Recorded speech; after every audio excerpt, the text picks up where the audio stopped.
सिंधिया बनेंगे मध्य प्रदेश के सीएम, कर दिया बड़ा दावा। कांग्रेस की उड़ी नींद। ग्वालियर चंबल अंचल में इस बार आएंगे उलटफेर वाले नतीजे। नेता विपक्ष डॉक्टर गोविंद सिंह की हार भी बताई जा रही है तय। मध्य प्रदेश विधानसभा चुनाव में इस बार बड़ा खेल होगा, उम्मीद से ज्यादा मिलेगा और ग्वालियर चंबल संभाग में नतीजे तो पूरी तरह से पलट जाएंगे। 2018 में जितनी सीटें कांग्रेस को मिली थी उतनी बीजेपी के हाथ आएंगी और बीजेपी को मिली सीटें कांग्रेस के पास जाएंगी। यानी ग्वालियर चंबल में इस बार बीजेपी स्वीप करेगी। 2018 में ग्वालियर चंबल की 34 सीटों में से कांग्रेस को 26 और बीजेपी को सिर्फ 7 सीटों पर जीत मिली थी। लेकिन इस बार हालात बदले से दिखाई दे रहे हैं।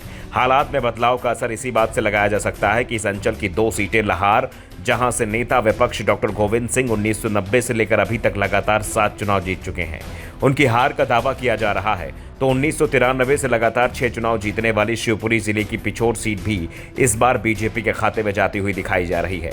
और अब मध्य प्रदेश बीजेपी की ओर से सीएम पद के बड़े दावेदार ज्योतिरादित्य सिंधिया, वैसे उन्हें पार्टी की ओर से सीएम उम्मीदवार घोषित तो नहीं किया गया है, लेकिन उन्होंने चुनाव को लेकर बड़ा दावा जरूर किया है। ज्योतिरादित्य ने कहा कि इस बार के परिणाम बेहद चौंकाने वाले होंगे और जितनी सीट एग्जिट पोल में बीजेपी को दी जा रही है, नतीजों में भी सीटों की संख्या इससे ज्यादा आने वाली है। ज्योतिरादित्य ने कहा कि सत्ता कहीं नहीं जा रही है, बीजेपी की ही सत्ता मध्य प्रदेश में बनी रहेगी। कांग्रेस को एक बार फिर विपक्ष में ही बैठना पड़ेगा। दरअसल इस बार विधानसभा चुनाव में बीजेपी ने ग्वालियर चंबल रीजन की पूरी जिम्मेदारी ज्योतिरादित्य सिंधिया को सौंपी थी और सिंधिया ने यहां पर हर सीट पर रैली की थी और इसका नतीजा भी बीजेपी के पक्ष में जाता दिखाई दे रहा है। दरअसल 2 महीने पहले तक दावा किया जा रहा था कि इस अंचल में चुनाव परिणाम 2018 जैसे ही आएंगे, लेकिन वोटिंग के बाद मामला पलटता दिखाई दे रहा है। दावा किया जा रहा है कि बीजेपी यहां कांग्रेस को पीछे छोड़ती दिखाई दे रही है। अधिकांश एग्जिट पोल में बीजेपी को 17 से 22 से करीब सीटें दी जा रही हैं, जबकि कांग्रेस की सीटों की संख्या 10 से 15 ही बताई जा रही है। बीजेपी के लिए सबसे कमजोर रीजन ग्वालियर चंबल को माना जा रहा था और दावा किया जा रहा है कि अगर बीजेपी ने यहां से मजबूती से वापसी कर ली है तो फिर बाकी मध्य प्रदेश में तो आसानी से कांग्रेस को मात दे देगी। वैसे आरएसएस की ओर से भी एक सर्वे इस रीजन को लेकर आया है, जिसमें बीजेपी और कांग्रेस की सीटें बराबर बताई गई हैं। यानी जो भी संकेत मिल रहे हैं उसमें यह दिखाई दे रहा है कि बीजेपी सत्ता के करीब दिखाई दे रही है।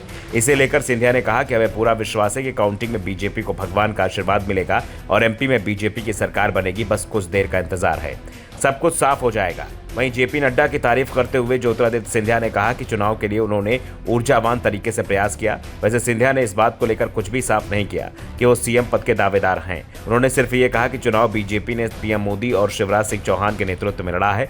फिलहाल तो शिवराज सिंह चौहान को ही सीएम पद के लिए सबसे आगे माना जा रहा है, लेकिन ज्योतिरादित्य सिंधिया के नाम से इनकार भी नहीं किया जा रहा है। लेकिन अभी सभी को चुनाव नतीजों का इंतजार है। इस बीच एग्जिट पोल के आंकड़ों से अलग मध्य प्रदेश के गृह मंत्री नरोत्तम मिश्रा ने भी जीत को लेकर बड़ा दावा किया है। उन्होंने कहा कि मध्य प्रदेश में बीजेपी पूर्ण बहुमत से सरकार बनाएगी। पार्टी को एमपी में 165 से ज्यादा सीटें मिलने वाली हैं। इस बार 2003 के आंकड़े के आसपास बीजेपी पहुंच सकती है। Bureau report, the Dhakad news.